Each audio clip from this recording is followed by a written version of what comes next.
The honorary professor who grew up in Masaka was born on 28 February 1948 to Petro Chimuli Semakula and Elizabeth Nabawanuka, who grounded his humility self to the warm-hearted kind. He has never outlived the kind of image that travels through the 8 pillars of his education empire. My background, very humble, very, very humble. Very humble. My father was a local agriculturist, very local. That time they were there, these days they are no longer there. My mother was a vernacular teacher, but part-time my mother used to make pots, these insuwas and insumbi and intamu. My father, as part-time, used to make back cloth, and he taught me, and I can make back cloth myself. Really? Yes. You can go cut down a mutuba tree and... You don't cut down a mutuba tree, you only remove the back.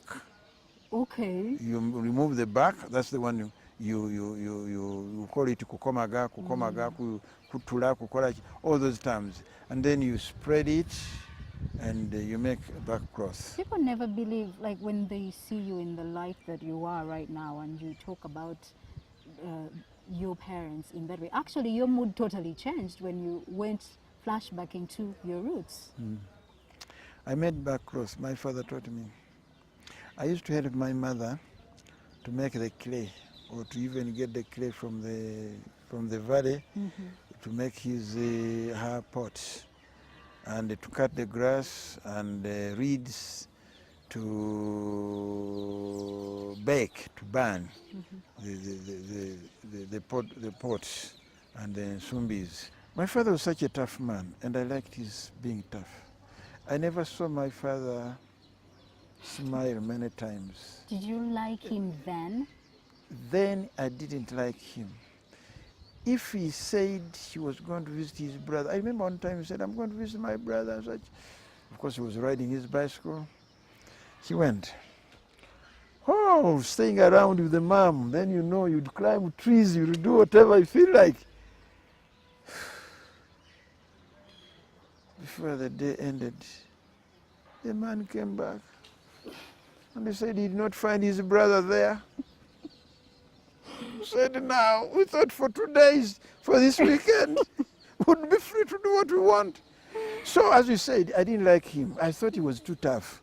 But when I grew up, especially when I grew up, the age of university, when I was at university, and after university, I realized that my father brought me up in a very, very straightforward way, which has helped me. This is the story of a young boy who had a dream to own a school one day while growing up under the guardianship of his admired Uncle Bernard Kakinda, whose hand saw him through school and taught him many a lesson that built an empire to many a myth. I went to a private school down in Masaka, and that is St. Bernard's College, about 15 or so kilometers on Masakambara Road, Chamaganda Parish. So I was there, and the owner of the school called Bernard Kakinda, a very hard-working man, another father of mine. Bernard Kakinda helped me to work in a way of paying school fees. I never used to go back home during the holidays. Other students would go back home. I would remain there and work. At first I didn't like it, but with the time I came to learn that I was learning a skill. And I was working on construction sites, and that is a skill. That's why I'm able to plan all these things myself. So I looked at that gentleman and I said, no, I think when I grow up, I'm going to build a school like he has done. That is where I wanted to ask. I'm going to build a school like he has done. And that was every time ringing in my mind, to build a school like St. Bernard's College. Went to Makerere after that, did Bachelor of Arts with a diploma in education, were doing two certificates at the same time, a degree and diploma. That program was now changed. After that, unfortunately, after that, Uganda was not a place to try these things. Which year was that? That was 1975-76. And it was not even possible for some of us to live in Uganda. So we went to exile in Kenya, where I worked so hard and I attracted the attention of the Kenyans. They gave me to head a school. I headed the school. Were you there as a teacher? I was there as a teacher because I qualified as a teacher, secondary school teacher. So I headed a secondary school for 9 years. In Kenya? In Kenya, in Nakuru. The school was called Afraha High School. So I headed it. That time I was quite a young man, and some of the boys were older than I was, or they looked older than I was. I was quite a young man, friendly but tough many times, to make sure that the students have discipline. The school was, everybody in Nakuru town knew Afraha High School is a school of unruly students. So I changed it, I transformed it, and improved on the results. And when President Museveni came to power, there was some sanity in Uganda. There was some sanity in Uganda, especially security improved so much. So after 4 years, I came down here. Unfortunately for me, the opening there was to enter Uganda was in a primary school. I'd never imagined myself teaching in a primary school. Okay. Because I was a secondary school teacher by training and then elevated to even a head teacher, and now then you're head coming teacher back into primary. in primary, although I was head teacher of primary, headmaster of Kampala Parents, but still I felt. Which year was that? 1989. 89, that's when you returned to Uganda. That's when I returned to Uganda, 1989, 4 years after President Museveni had taken over. With humility, I decided to lower myself, to go to a primary school, and I worked there for 3 years as headmaster. My friend Mr. Kasore was the owner of the school, was the principal. Another inspiration, this Kasore, a primary teacher, owns the school. That time we have heard of Kampala Parents. I know. Coupled with my Bernard Kakinda. Okay. So I left. Parents said the younger children loved me so much, so much. You are going to miss the love these people in primary school show me. You will miss it, but you will see it probably. They loved me so much. They said, Mr. Lawrence, Mukiibi, why are you going away? Parents told me, don't go. I told them, you people, I'm going back to where I belong. I'm going to start a secondary school. And I know these children are coming up there. So I went to the Kabaka's Lake. I started it that time. I started it as Progressive, but later on I changed the name. I said, well, I'm Lawrence.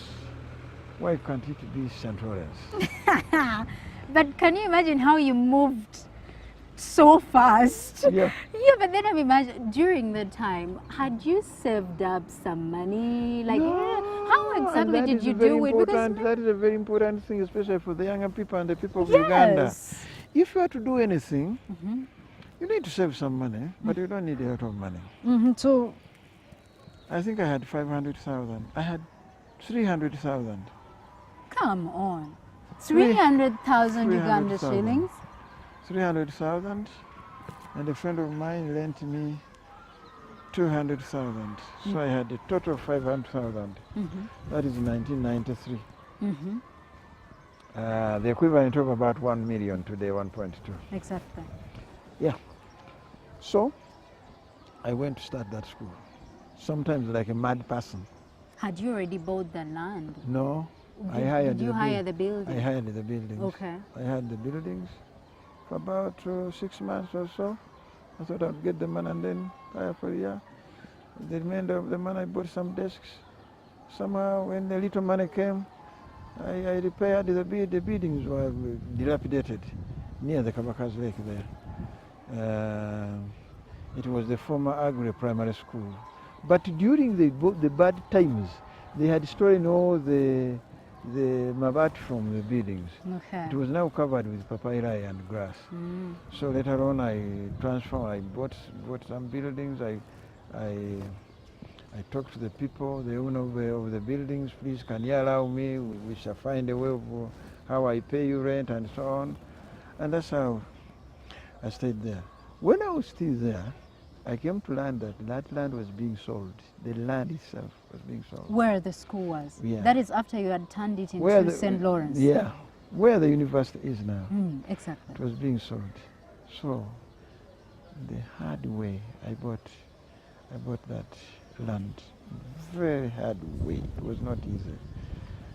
Very lot of saving. But what I can tell people, you don't need to have a lot of money. You don't need to have a lot of money to do these things. Then what is it? Because I'll ask, throughout the journey, you progressive, then St. Lawrence, Kabaka's Lake, before it even became Kabaka's Lake campus, would you say that maybe there are a couple of people you met on the way? Maybe you had made connections in Kenya or even here in Uganda, of people who helped you out? Yeah, I had friends like Mr. Juko, Stephen, Mr. Kawa Amot. Those friends encouraged me so much. They really encouraged me so much. They lent me their name because for them they had the big progressive. They lent me their name, the small progressive. So later on, I left them with their big progressive and I started the small St. Lawrence. So those ones really played a part in encouraging me, really. In Kenya, what encouraged me in Kenya is that there was one Indian in Kenya called D.H. Handa who had 17 schools in Kenya, a chain of schools. You can imagine all the towns of Uganda. He had a school in every town. For me, I don't have a school in every town. Really? How did you buy that land? So when the land was on sale, I bought slowly by slowly, but in a very hard way. Very hard saving, I must tell you. Very hard saving, but I don't regret. Because now the value of that land, now an acre at Kabaka's Lake is 1 billion, and I have 13 acres. It's about 13 billion in terms of land only. So, and I would like to advise the younger men, they should not waste time, the energy and buying cars. Cars can disappear anytime. If any young man, the young men I've talked to, I advise them to buy land. Because the land does not disappear and the land appreciates all the time. I can tell you here, when I came here, I bought this land at 2 million per acre. That's about 15 years ago. 2 million per acre. Then to do away with the squatters who are here.